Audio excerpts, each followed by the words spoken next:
Panibagong issue na naman mga kapatid. Si Sandy. Kala ko tapos na tayo sa kanya. So gagatasan na naman natin to, 'di ba? Mga vultures. Content. So may bago na naman siyang sinabi. No? For some reason, hindi ko alam anong relevance na naman. Kasi sa totoo lang mga kapatid, sobrang nonsense na ito i-cover. Pero dalawa lang yan. Ha? Dalawa lang yan. It's either sinabi niya itong mga bagay na to kasi gusto niya maging relevant ulit, or pangalawa, sobrang out of touch niya lang talaga. Because hindi ko talaga alam why out of the blue magsasabi ka or maglalabas ka ng statement na ganito. Or ang pagkakaalala ko ay maraming nag-unfollow din sa kanya. So mas mabuti nang mag-unfollow na nga sila kung ang gagawin lang nila is pambabastos. And so far sa mga nabasa ko, sa mga pang-i-stalk ko sa SOCMED niya, nung ginawa ko yung video na about sa broke boys don't deserve Kefi, wala naman ako nakitang galit na mga lalaki na nambabastos sa kanya.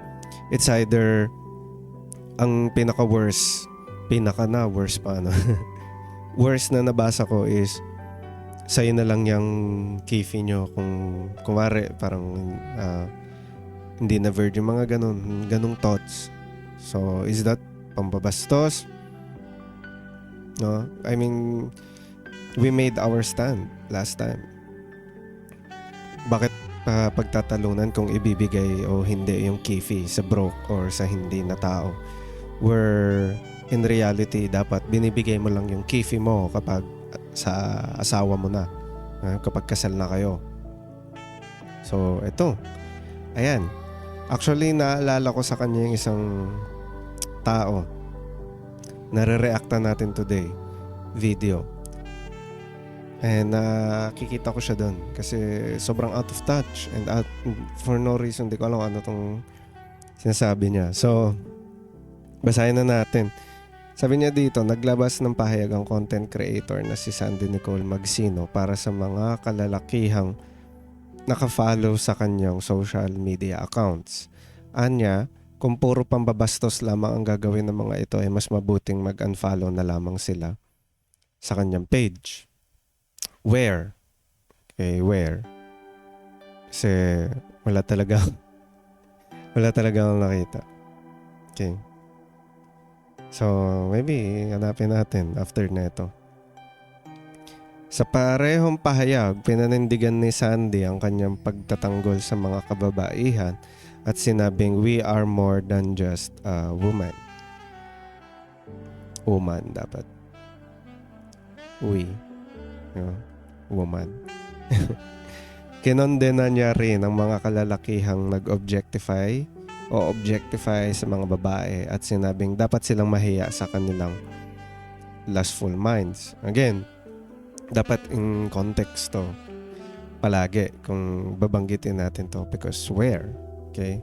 And kung babanggitin natin to in general, it's bro, hindi ko naman sinasabi na parang hindi lahat ng lalaki.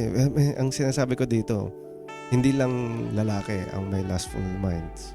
May babae din na lustful minds. May mga content creator din. Like, sa totoo lang, mas parang mas agreed upon pa na okay lang sa mga babae na magkaroon ng lustful minds kasi sa lalaki naman ginagawa eh. Like, okay lang yan. Ganon. So, I wouldn't say na this is in general. Okay. So, kaugnay ito sa mga kamakailang viral video ni Sandy kung saan nilip-sync niya. Kung ganon. Diba? Kung ganon. Kung dito related dun sa TikTok video niya na nag-viral. Sobrang kita nyo, ang daming haha. Okay, may mga nag-heart. Okay. Alam mo yun, feeling ko in her mind, she's cooking. Na parang, paglaban natin ang mga kababaihan. Hindi na to hindi na to feminism eh. Oy, huwag niyo daw bastusin. I mean, eto mga kapatid hindi ko sinasabi na parang, kapag nandyan, syempre lagyan mo na lang yung ng palda yung puno, babastusin din. Pero, syempre, magkakaroon ka rin ng decency sa sarili mo. Pare, ayan. Ganito yan mga kapatid. Kumbaga, ang magnanakaw, hindi mo talaga sila masasabihan na magnanakaw sila. Na bawal alam nila na bawal magnakaw. 'Di ba? Pero they will do it. Alam naman nilang maling magnakaw pero they will still do it. 'Di ba? Now, tingin mo ba alam ng mga lalaki, huwag natin tong bastusin kasi bad mang bastos. Ba't gagawin pa rin nila? The same thing, kapag sinabi ko sa'yo, Sandy Nicole, natanggapin mo si Jesus as your Lord and Savior, sasabihin mo no.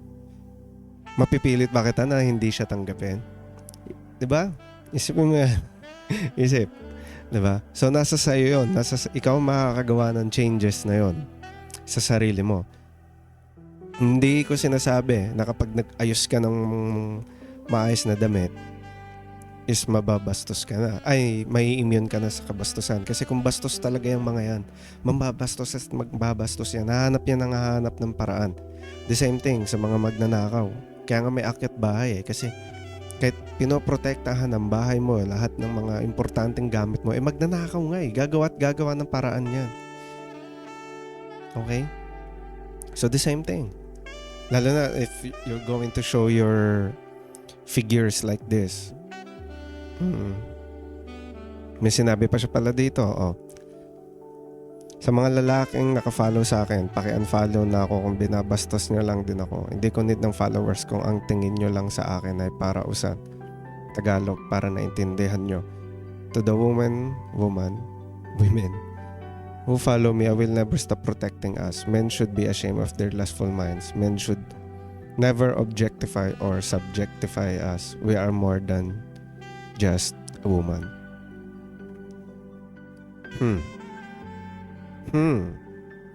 So, may mali ba sa sinabi mo doon? Wala. Tanong ko lang anong connect. Diba? Saan doon ang gagaling? Okay. So, kahit ako, mababash ako. Gagawin din akong parausan. Ganyan. Magagawa ba ako kahit sabihin kong no? Pag sinabi ko ba sa inyo, bastusin, wag yung bastusin si Sandy. Wala kang magagawa. Ganun talaga. Now, saan doon ang gagaling? Diba? Isipin nyo kung saan doon ang gagaling. And hindi ko alam kung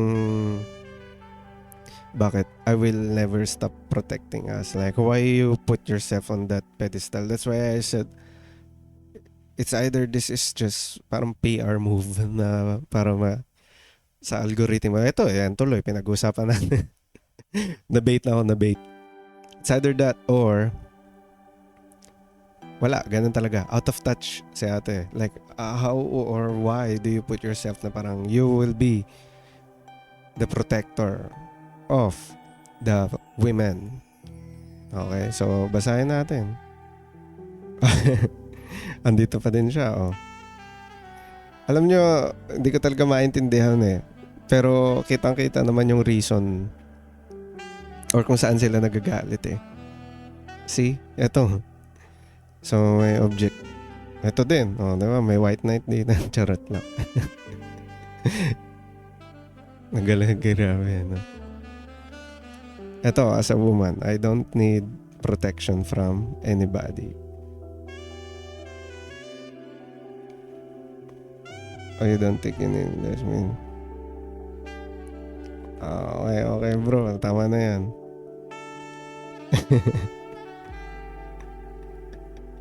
Ba't ang hilig? Ba't ang hilig makipag natitrigger ako bigla. Ang hilig ng mga tao, lalo na dito sa part ng conversation na ito, ng unrelevant na topic, tapos English para kunwari like sinabi niya, sinabi niya, I don't need protection. Tapos kailangan pa niya, a woman. So it doesn't generalize all women. Ay, nako. Hindi pa ba obvious na subjective yung take? Ha? Ewan ko dito kung Jonel. Ah, okay. Okay ha, Jonel. Just because you don't think. Ito pa, nag-gaslight ka ba? Ginaslight ka ba? Oh. Gusto mo ba yung sinasabi ko? Hindi, pero kung magpo-focus tayo sa naman, can help naman. Di porke mas malakas ang lakas, so wala nang magawa. Tama na, you're digging. May isa pa. Say what? Since did as a woman. General. Okay, someone makes sense. Someone makes sense. Oh, for herself and only herself. Diba? Sino si Syla? Make sense. Okay. Panoorin lang natin sila mag-away. Wow, woman nga ni. Hindi ko talaga alam eh. Hindi ko talaga alam. Jonel, tama na yan, ha? Tigil ka muna ka-Facebook. Ano naman ganyan babae sa totoo? Okay, hindi ko din alam anong sinasabi niya. Okay, basahin natin. Totoo naman eh. Diba? Wala namang problema na about sa ganito eh. Sa totoo nga lang, mga babae pa na na ine-enable to eh. Like dumating talaga yung like bakit uso yung thirst trap mga kapatid ha? Ba't nauso yung thirst trap? Yun nga yung nakakalungkot eh. Isipin nyo nasa age na tayo na kapag ang babae gusto niya talagang mag-content creator, kailangan niya mag-bait. Kailangan magsuot siya ng mga sexy para makakuha ng attention. At nakakalungkot. Nakakalungkot na ganun kasi bakit nyo nilalagay sa ganun yung or sa hanggang dun lang. Diba? May mga content na ganun. At nakakakita ako na kailangan talaga ipakita nyo yung yung kung paano mabibait yung mga manonood, yung mga tatay dyan na tatay na galing trabaho, tapos yun na lang ang kasiyahan sa buhay. Diba? So, why are we enabling them na magkasala sa ganong bagay? At the same time, tayo na gumagawa ng way para ma-enable sila sa ganon. Kakasala din tayo dun. Anyway, basahin natin yung sinabi ni Yuki Erikun. Double standard feminism. Pwede sila ma-attract sa mga hands. Fina-follow pa mga boys, di pwede ma-attract sa mga hot vloggers or celebs. Okay. So, depende naman yan sa tao. Talaga. Mara kung yun nga, iniisip mo, inaano nyo yung, alam nyo yung, kung ano ba kasi yung sinasabi niyang, para usan, mga ganyan. Kasi, kapag binrand ka ng isang tao na para usan, hindi yun last eh. Hindi yun, nanggagaling yun sa disgust na feeling eh. Okay. So, kumare, ako may sinabi ako na, itong taong to ay para usan. Or, should I say, na kino-compare ko siya sa isang sex worker, parang ganon. So, is that coming from a lustful mind? Hindi. It's a disgust. Kasi, itong babaeng to, ganun to. Pero kapag sinabi kong lustful, so, kaya gusto ko ng proof. Diba? Proof. Sandy proof. Kasi wala talaga ako nabasa. Ganito. Hahawakan ko. Ganito. Hawakan ko ang beat. Diba? Walang gano'n. Wala ganito gagawin ko sa'yo. Wala akong talaga nabasa nga. Hindi ko alam kung nagiging ignoranter lang ako sa facts. Pero, wala talaga. And so far, pati dito sa comment section, lahat ng tinitira yung video and nag-aaway-away ulit sila. Kasi double standards, basahin natin to. Examples, pwede kilig ng mga girls sa BTS pero ang boys pag manonood ng BINI, mababatukan. Okay, sige. Isa pa, though sa gaming world lang siguro makakaintindi, Stellar Blade was popular among male fans for obvious and madami na labels as scripts. True. Years later, Return of Leon Kennedy was announced. Bro, na parang hot daddy daw si Leon. Pero wala lang, Ox. Wala namang nagalit sa kanila. Yung mga nagandahan kay Grace, Crips agad. Wala ka na magagawa dyan, bro. Ganun talaga. Kahit sa gacha games eh. Parang dapat na lang wari sa Genshin. No? Dapat lalaki sa lalaki na lang, tapos babae sa babae. Kasi kapag lalaki sa babae, that's creepy. Bro, ang nangyayari sa mundo natin. Okay lang kita binawala. Saan na ba? Sabi ka lang, hindi mo na alaminin ng feminism eh. Sige. It's middle seen as lustful or any. But if it's rich, it's okay lang as long there's wealth. Okay. Paano yung mga lalaki kinikin? Well said. Okay. Mag-feeling high value kung bilat lang. Ayan, yan ang mga nababasa ko. Sorry sa word. Nakot off guard. Yan ang mga sinasabi ko ng mga laging comment dun sa video na yun. Na parang kung yun lang yung kayang i-offer. In context naman totoo naman Kung yun lang naman talaga kaya mong i-offer. Tapos kailangan maghirap ng lalaki sa trabaho. Tapos kumari, ito lang yung kaya. In this context lang Yan lang yung mga nababasa ko. Ganito. Ayan. Lumaos kasi siya kaya sinidsan issue para mapag-usapan uli. It's okay. True. Kahit high value woman agree sa kanya. What? That broke boys don't deserve kifi. Totoo naman talaga Actually, kahit babae din di ba? Broke girls. Sinong high value? Hindi ko na kailangan mag-mention Ano yung... ano ba?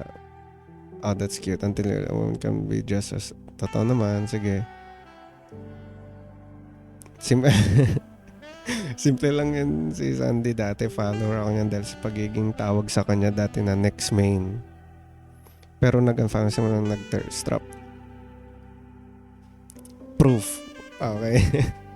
Kasi ako, di ba sinabi ko na kanina, una pa lang, kung nililid natin yung mga iba sa kasalanan, ko-call out mo sila. Pero ito ginagawa mo, alam mo yun, parang pinagkakakitaan mo rin at the same time Okay? So, wag tayong dito Okay, may nag-comment pa sa post niya dati sa IG nung unang beses nag-thirst. Ate, dapat po, wag na po kayo mag-thirst trap. Sinagot niya lang na body may rules. For me, wala namang masama. Talaga, totoo naman. Hindi rin natin siya sasabihan na wag na siya mag-thirst trap. No?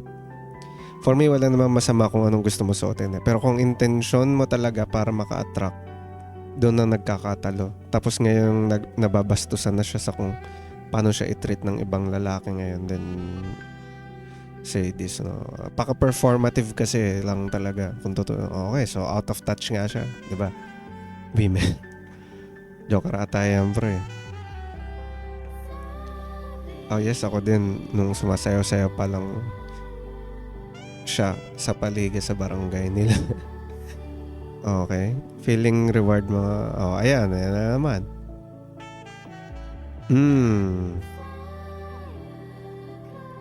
Ganun talaga. Hanapan natin any proof. Yung thirst trap.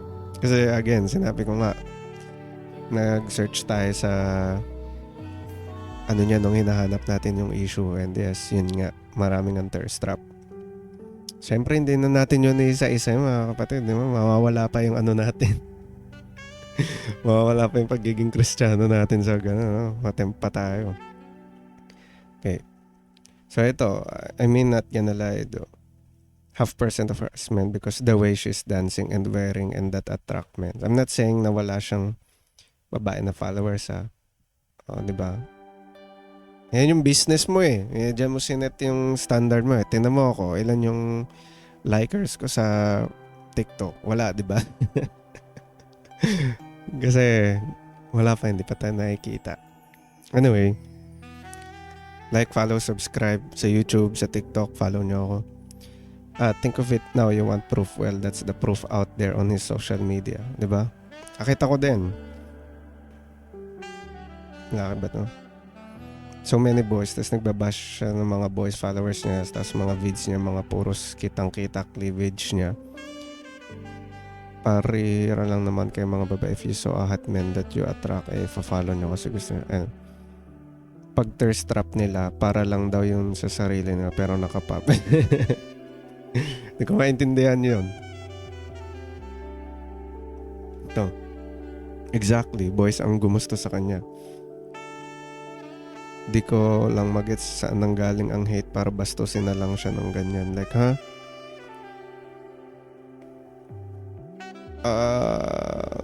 Ito kasi yung hindi ko maintindihan eh. Kasi ito yung hindi ko, wala akong proof talaga na nakita. Okay. So, ano pa ba? Again, ganun nga na mga sasabi ko na nakikita ko, no? Kung kifi lang kaya mong i-offer, ganito itsura ng kifi mo, wag na lang. Mga ganun na lang. It's not even, diba? About the lust. It's disgust from the person.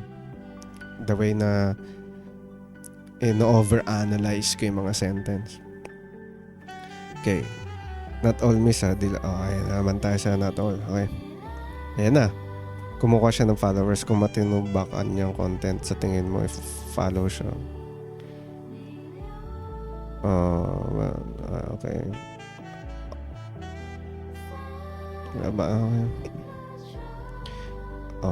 Hindi go pa. Ayaw ko sa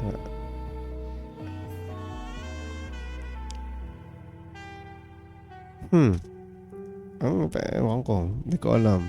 Diba? Wala rin naman akong hate. Pero ganito yan.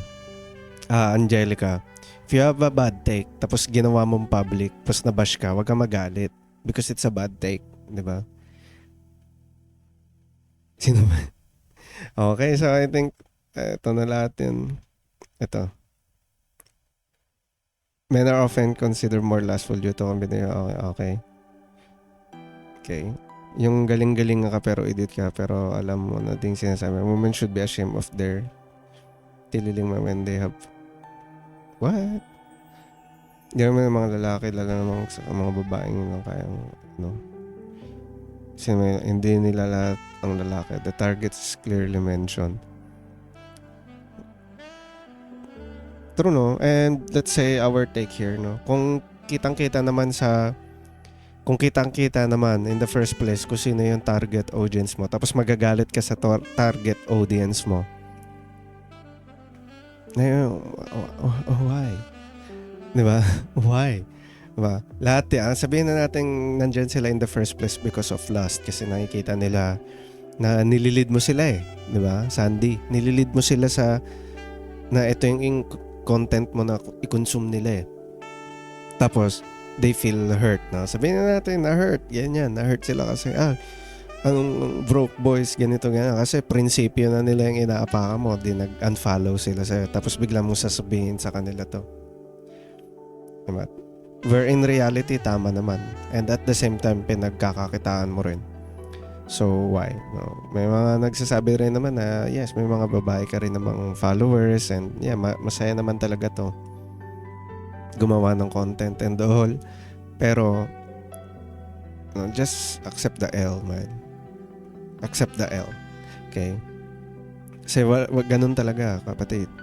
If you have a bad take, you've been criticized for it, it's very, very obvious. Diba? Ginamit nyo pa yung lyrics ng kanta na alam naman natin na exaggerated yung lyrics na yun ni Cardi B. Tapos Cardi B pa, diba? We all know na exaggerated yan. And should stop debating.